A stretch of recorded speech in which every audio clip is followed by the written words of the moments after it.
Hey guys, it's Miss Carrier. We're going to continue on learning here in the Imagine Academy. This is the Cornerstone project in Module 3 for PowerPoint. And we're just going to continue here. This was a long one, so it's a couple videos long.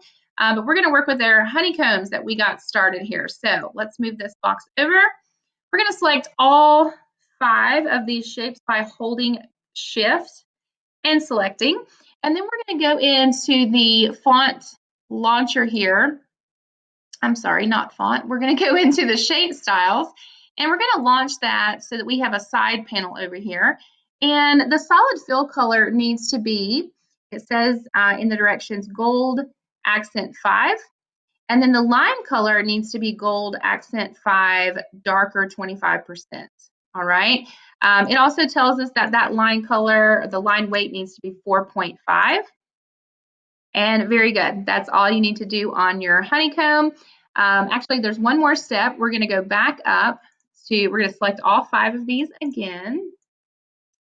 And we're going to edit the shape style, which is right here. We're going to go in and select the one that is colored outline gold accent 5.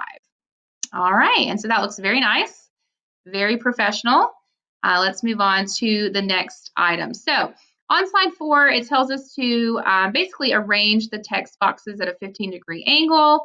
And then we're going to go change the fill color on slide 6. So let's look at what that's going to look like.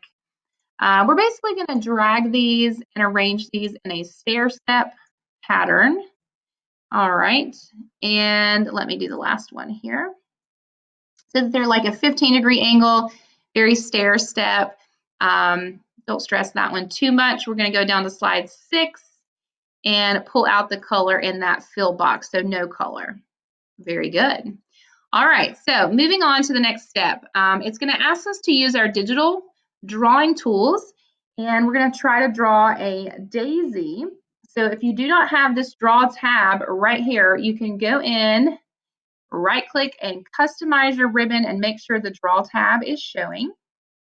And from that point, we can go in and use the black marker and turn the draw on. And this is going to be kind of hard here, but we're supposed to draw a daisy. And so I would never recommend drawing your own daisy. I would prefer using clip art from the internet. But then you can turn your draw tab off, and you can hold Shift and highlight those 2 parts of the daisy. There we go. And you can right-click and group those together. We're going to do several different grouping activities here. You're going to pull these parts of the flower together down here in this corner, and you're going to use your grouping tools to group all of those by holding Shift. And again, you can come up here to the drawing tools, go to group, and group those together. It also tells you to group the flowers on this slide and to group the honey and fruit on this slide. We're going to keep moving because there's a couple things that are a little bit new here. At the end, it tells us to order the objects on all slides in the correct reading order, and then it tells us to add alternate text. These are all things for accessibility. So when you're trying to do reading order, what you need to do is go to the drawing tools and then go to the bring forward, let's see, any of these right here would help you move the objects, but you can open up the selection pane and that shows the order. So you would want to make sure that the title is showing first, followed by the next item that would be correct reading order. So you go through and you rearrange those in the correct reading order on each slide. And then it tells us to go in and basically add alternate text on every single graphic. And that's right here, or you can right click. And the reason we do that is because if someone is using a screen reader, we want to make sure that they have that read correctly to them.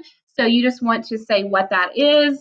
You can say honeycomb, and then it says that we're going to mark these flowers as decorative text. So we would mark those as decorative. And that's the end of that module. So congratulations, you've completed 1 through 3. Good job.